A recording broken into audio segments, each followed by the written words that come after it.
não esqueça de falar para Faraó sobre mim, afinal de contas eu te ajudei. Mais ou menos isso, né? Não disse com todas essas letras e palavras, mas ele se posicionou dessa forma. Porém, copeiro voltou para sua realidade, voltou para sua vida. E assim também que acontece na nossa vida, né? Talvez entrou no automático, talvez ele tinha que provar alguma coisa, afinal de contas, ele tinha acabado de ir para uma prisão, a mando de Faraó, e talvez ele não estaria numa condição de apresentar uma pessoa que estava com ele preso. Talvez na cabeça do copeiro falou: ei, pai, eu vou ter que cuidar do meu agora. Na verdade, eu não vou nem me preocupar com ele. Eu sei que ele me ajudou, eu sei que ele foi parceiro, eu sei que José, aquele menininho de 17 anos de idade, foi super top. Porém, eu tenho que garantir o meu. E na vida não é muito diferente também.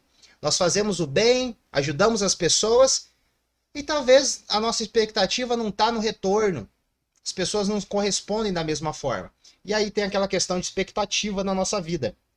Eu acredito que José, isso é uma questão do João dizendo e achando isso, de verdade eu acredito que José ele não tinha essa expectativa de que realmente o copeiro iria retribuir, iria gerar um retorno para ele nesse momento. Mas eu acredito sim, com toda certeza, que José tinha uma fé de sair daquele lugar e começar também a resolver a sua vida e começar a ter uma vida um pouco mais abundante. Afinal de contas, ele tinha sido vendido, estava numa casa legal, caiu na masmorra e estava ali daquele jeito. E aí acontece essa história. 2 anos depois. 2 anos depois. E aí eu pergunto para você, abrindo o primeiro parênteses aqui. Quanto tempo vai ser necessário para que realmente estejamos prontos no lugar correto, na hora certa, sendo que algum faraó precise da nossa ajuda, do nosso conselho, da nossa postura? Quando isso vai acontecer?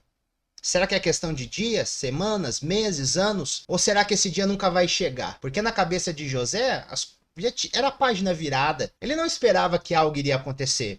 É lógico que ele tinha aquela fé e acreditando que realmente aquele sonho que ele teve lá na casa do seu pai, as coisas iriam se encaixar. E que um dia os seus irmãos e o seu pai iriam prestar reverência a ele.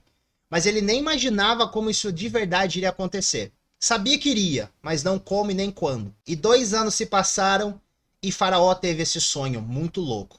Talvez se eu sonhasse algo assim assustador, eu ficaria em choque. O único sonho que eu tenho ultimamente são com noivas. Com essa questão de pandemia, às vezes eu acordo meio pra lá e pra cá, falo, ai meu Deus, larguei um casamento pra fora e elas estão brigando comigo. Mas aí eu percebo que era igual um filme Divergente. Isso não é real. Aí eu acordo, vejo que é altas horas ainda da madrugada e falo, eu vou voltar a dormir. E normalmente eu volto para aquele sonho de novo, mas não sendo tão intenso, tá bom? Mas o que eu percebo naquela época é o seguinte, José, ele está muito mais maduro. Demais. Não é o mesmo José. Ele continua tendo a mesma postura, a mesma linguagem, sendo formoso, ajudando naquela prisão onde ele estava, vivendo ali uma vida com outros presos, assassinos, corruptos, bandidos, estupradores, não sei, não estava vivendo naquela época para saber, mas nós sabemos que normalmente, em quase 100% dos casos, pessoas que estão dentro de uma prisão são pessoas que praticaram algum crime ou algum delito. Isso é óbvio, ninguém vai para uma prisão de uma forma injusta. Pode até ser em alguns casos, mas são casos bem esporádicos e também bem específicos, até que se prove o contrário. Mas o que eu consigo ver é que José aceitou aquela função da mesma forma que ele aceitou na casa de Potifar e também como ele era muito leal na casa de seu pai, obedecendo o seu pai e sendo também fiel aos seus irmãos e tendo respeito por eles. Mas ele era um menino formoso, cheio dos seus valores, disposto a fazer o que era preciso no momento que ele estava. Se era necessário fazer isso nesse momento, então eu vou fazer o meu melhor. E foi sempre assim na carreira de José e na vida de José. Nos próximos